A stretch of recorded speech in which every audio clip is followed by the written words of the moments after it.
Bless up, bless up, bless up. Wagwan over yes up on RMTV review. Hope everyone doing good as you're watching this right now. Now, before we speak about Spice and the post that she put out, recently about her siblings, how she appreciate them, the struggle where she go through with her mom and, what happened after her father died, we're gonna get into all of that. Spice put that out and her fans react.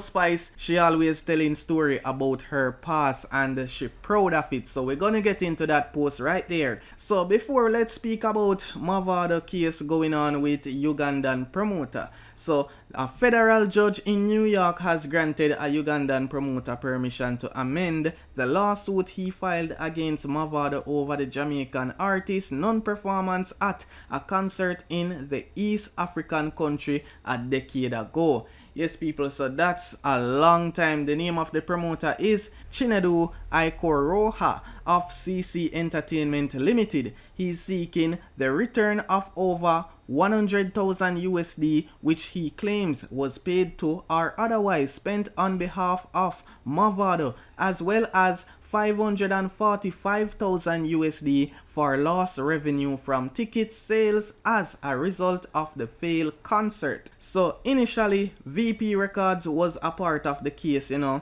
the complaint filed in 2019. However, the New York-based company VP Records subsequently got itself dismissed from the case, leaving Mavado as the sole defendant. So in the light of VP dismissal, Judge Margot K. Brody recently raised the issue of whether the US court still had jurisdiction over the case and pointed out that both the promoter and Mavado were non-US entities / individuals. On Thursday, March 30th, Brody granted the Ugandan promoter request for leave to amend the complaint, but the judge also noted that the presence of only foreign parties on both sides of the matter destroys the jurisdiction established at the start of the case when VP was a party. So the dispute revolves around a concert that Mavado was booked for to perform in Ugandan capital city of Kampala.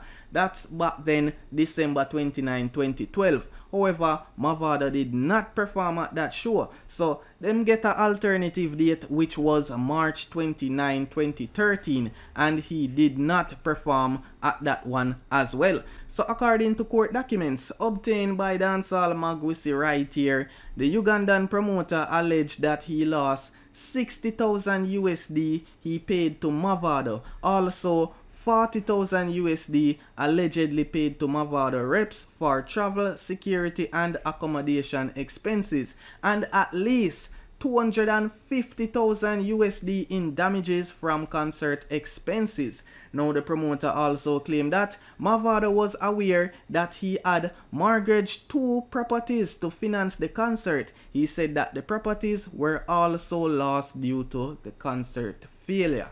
So it's like him file a lawsuit against Mavado, and now we see the court grants the Ugandan promoter to leave to address potential defect in his lawsuit against Mavado.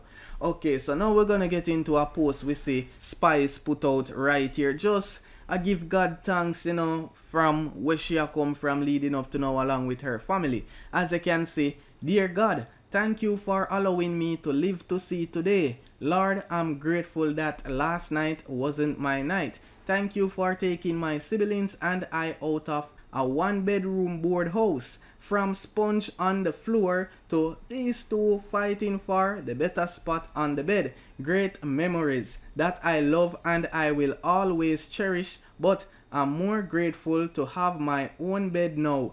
Thank be to God, cause I sure can't take no more kicking off the bed. Lord, thank you for choosing this type of brother and sister for me. Thank you more importantly again for not taking me away from them. I truly appreciate my second chance at life. She tagged her sister and brother in the post saying, I love you unconditionally with half of me. Besties, can you believe I used to take care of them? Like literally change their pampas. Now they growing past me. And Fenice Hamilton, who I used to be so damn strict on, about her education is now boasting that she's way smarter than I am. So, random information, my father died when I was 9 years old, and my brother, was only 2 years old.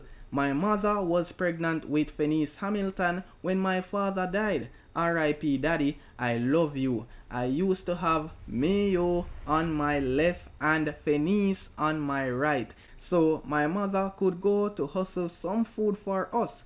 God is so good. Look at us now, out here in America looking for furnitures for our home.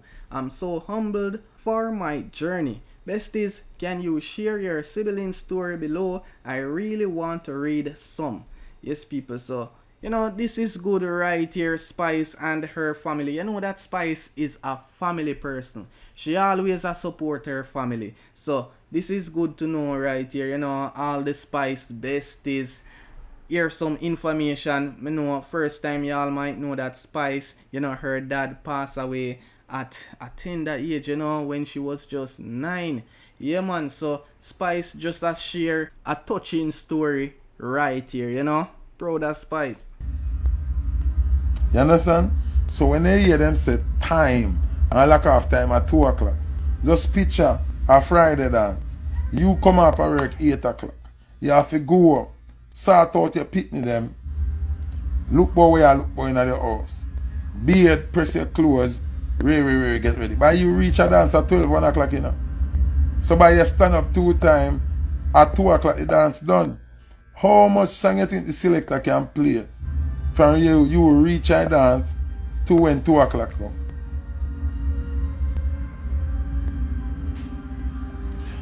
But Benji and I listen what me I say. Because the time is so small and some of the selector them not have it in them to play to conscious song and get big forward. You understand what me I say? Remember, big forward is a thing. Because a selector still no one play him set and not get no forward. Them won't have time to play some Boogie Yaga. And even if Rasta dep and Boogie Yaga ready, how much Boogie Yaga play?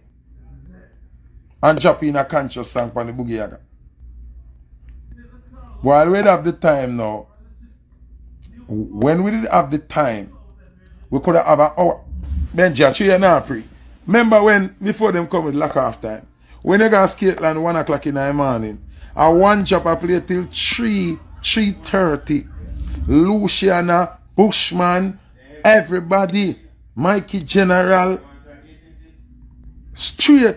You never used to hear Boogie Yaga till 4 o'clock in the morning. Remember good no man?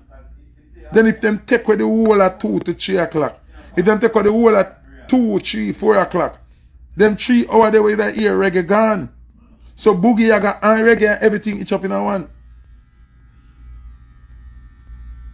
So when them take away the time, is a strategic thing them doing a Benji to fight righteousness, See?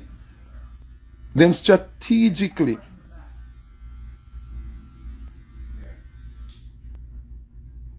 No, Benji. Yeah, jump the gun. Dancehall no doom where conscious music and reggae is. We, the industry people, players of instrument, singers, DJs, selectors, have to come together and lobby to get back the time. We cannot vote in a government. And this is where voting comes in. We cannot vote in a government that constantly attacks the music and attacks the time. That's why me da fight for Angelo's PNP help cause the problem here. Because I not be no hypocrite now, I tell you no. People's National Party help cause the problem here. Because them sign off Noise Abatement Act and talk about 2 o'clock. How the factory, listen this in a Benji, how can a government endorse for the factory of reggae and dancehall close at 2? How?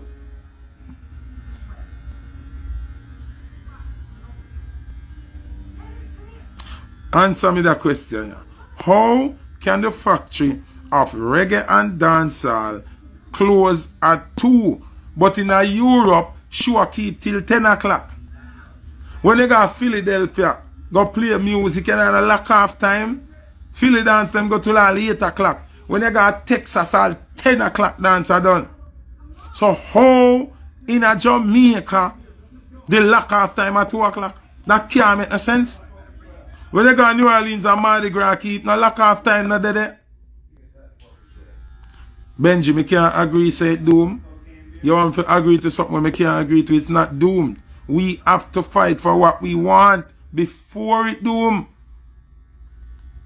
It's not doom. But we have to pay attention to everything else except the real problem. The real problem is them Ku Klux righteousness by cutting out righteousness out of party them. When I'm gonna go play one jump now, them are gonna jumble up 2 little reggae and I'm gonna go play the big one them. No time now they will play a reggae song till it bust like one time. You understand? Remember one time we could have played a reggae song till it bust, pull up all our reggae song 3-4 times and play it to second verse and them something there. It can't do because the timing too short. And if you have put a hype on the dance, Bishop Escobar, Firelinks, Tony Mataran and boom boom, all that gonna work. All that gonna work. People them now reach a dance till 12:30, 1 o'clock. And then by 2 o'clock police are come. Oh, it gonna work. Party a gonna rush. The party a gonna rush. And me want bossy place. And Links just bossy place. So I have to go harder than Links. And Mataran want play and go harder than me. And boom boom nah make we take over the ground because him run the ground. So it'll be a rush thing. Where reggae go play? It take more time to play a reggae song if it makes sense than a dancehall song. That me I try to tell you. So when they minimize the time, them cut out whole heap of music.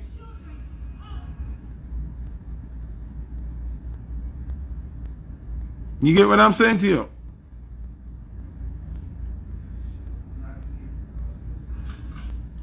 So look how them take off a fool now. And somebody just raise up a good point. Them say Rebel Salute go all night though. Sting go all night. Stimulate go all night. The Big Show them go all night. Because them there no based on putting out the product. Them they based on the product we're already out already. But no one don't realize it. The selector and the dance them create the show them. If you don't have the dance and the little selector them, the Big Show them now go keep. Cause of the dance and the little selector them create the hit for the Big Show keep. So what them do? Cause the government, you know, and Babylon, you know, I think 10,000 miles ahead of we, you know. Them know say, if we mute the selector them, we mute the impact of the music. Them say, if we minimize the selector powers, we minimize the powers of righteousness on the main stage. Because if you don't have any righteous hit songs, then there is no righteous hit artists. And this is what I try to tell us. Artists don't respect selector. But Babylon understands the selector is the pivot point of what runs the place.